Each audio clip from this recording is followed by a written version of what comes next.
Bonjour, aujourd'hui on voit ensemble le piège de vouloir essayer de se défendre soi-même dans le cadre d'une procédure. Avant toute chose, je vais vous préciser que se défendre seul devant les tribunaux, c'est un droit et personne ne va vous le retirer, c'est tout à fait possible.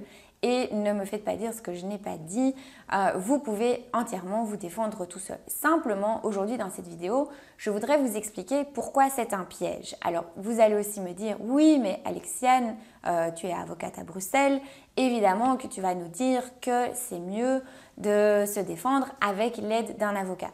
Effectivement, c'est mon métier, mais simplement, il y a des raisons à ça. Il y a des raisons au fait de se faire accompagner par un avocat.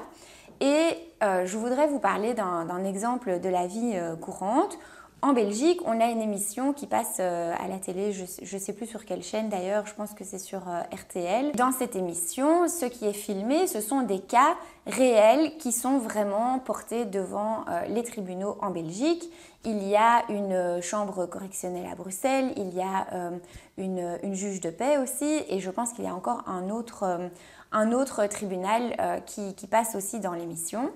Et personnellement, en tant qu'avocate, ça me fait vraiment mal au cœur parce qu'on voit beaucoup de gens, vraiment beaucoup de personnes qui vont se défendre tout seuls devant les tribunaux. Et pourquoi ça me fait mal au cœur? Simplement parce que je vois que ces gens, en fait, ils ne savent pas comment se défendre. Ils vont venir comme ils sont, voilà, eux-mêmes, avec leur vécu, la situation qu'ils ont dû vivre. Et ils vont dire des choses qui parfois vont être contre leur propre intérêt. Ils vont dire des choses qui ne sont pas cohérentes. Ils vont se défendre en ne faisant pas valoir les moyens qui pourraient être vraiment efficaces dans leur situation. Et voilà, de voir ça en tant qu'avocate, c'est un petit peu... c'est un petit peu déroutant et c'est aussi un petit peu dommage en fait parce qu'on se dit mais en fait ces gens, s'ils avaient été avec un avocat, alors ce qui est drôle, oui je change un peu de sujet mais parfois ce qui est aussi très drôle, mais bon encore une fois c'est drôle mais en même temps c'est un peu dramatique, ces gens peuvent parfois ressortir du tribunal en ayant l'impression qu'ils sont gagnants. Alors qu'en fait, ils se sont fait condamner à quelque chose de parfois pas très proportionné ou qui aurait pu être optimisé, on va dire, si un avocat était intervenu à leur côté. Donc ça, c'est vraiment pas, on va dire, acceptable et c'est très dommage. Mais simplement, dans ma démarche ici, dans cette vidéo, effectivement, je vais vous dire que c'est mieux d'aller vous défendre devant la justice avec un avocat, mais je vais surtout vous dire pourquoi. Et après, vous ferez ce que vous voulez, soit vous allez chez un avocat ou pas. Simplement, ce qu'il faut bien se rendre compte, c'est qu'une procédure, ça a aussi ses codes, ça a aussi ses règles du jeu, voilà, je ne sais pas comment le dire autrement, mais c'est ce qu'on appelle le droit judiciaire, c'est le droit de la procédure, c'est comment sont organisés les cours et tribunaux, comment s'organise une procédure, comment s'organisent les recours, etc., etc. Donc, simplement, si vous allez vous défendre devant le tribunal sans avocat, est-ce que vous êtes sûr que vous allez pouvoir faire valoir les bons arguments? Est-ce que vous êtes sûr que vous connaissez les petites astuces qui vont faire que dans cette situation, face à une telle problématique, vous allez utiliser le bon argument? Est-ce que vous connaissez les ficelles, on va dire, sur lesquelles vous pouvez tirer pour justement faire évoluer la procédure à votre avantage? Ça, je pense que ça sera rarement le cas.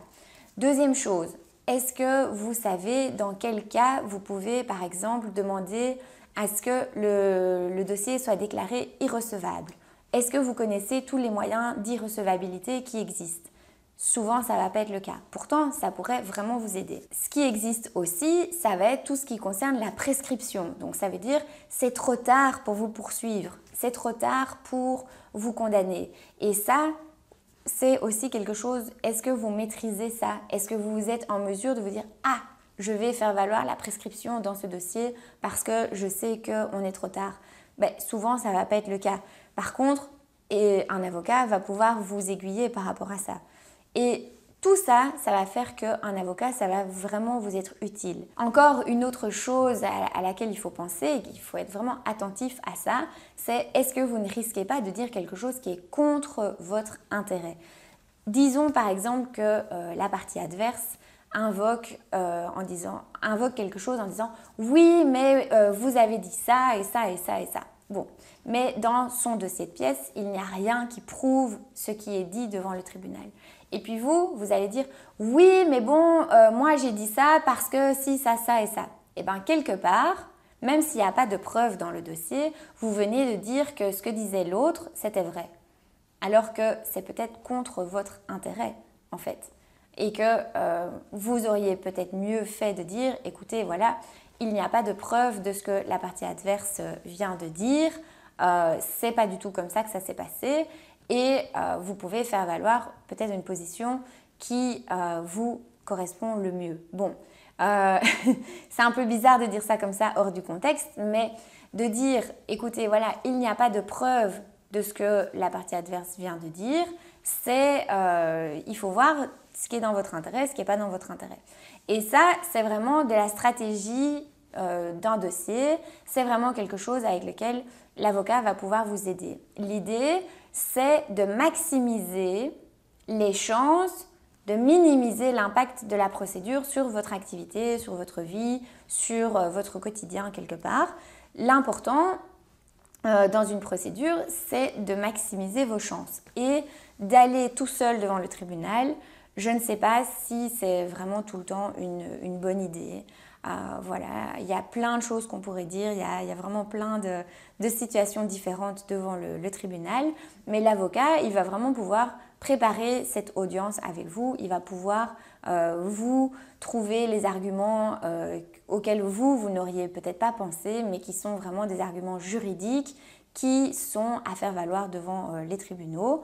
Donc, voyez ça un petit peu sous cet angle-là. Dans un dossier, il y a les faits, il y a la situation que vous avez vécue, mais après, il y a le droit qui va s'appliquer à ces faits. Et au-delà de ces dispositions légales, il y a aussi toutes les dispositions sur la procédure elle-même qui vont aussi pouvoir éventuellement jouer en votre faveur. Mais tout ça, si vous n'avez pas d'avocat, ça va quelque part un petit peu vous échapper.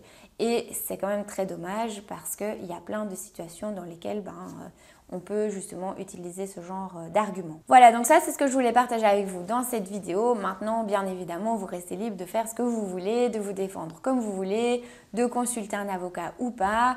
Ça, c'est vous qui voyez, je n'interviens pas à ce niveau-là. Simplement, je voulais vraiment attirer votre attention là-dessus. Il y a souvent des arguments juridiques auxquels quelqu'un qui se défend tout seul ne va pas penser et c'est ça qui est un petit peu dommage. Donc voilà, je voulais partager ça avec vous dans cette vidéo. Maintenant, vous en faites ce que vous voulez. Si vous avez aimé, likez la vidéo, partagez autour de vous, abonnez-vous à la chaîne YouTube. Je vous fais des vidéos du lundi au vendredi et je vous dis à très vite pour la prochaine vidéo. À bientôt. Ciao.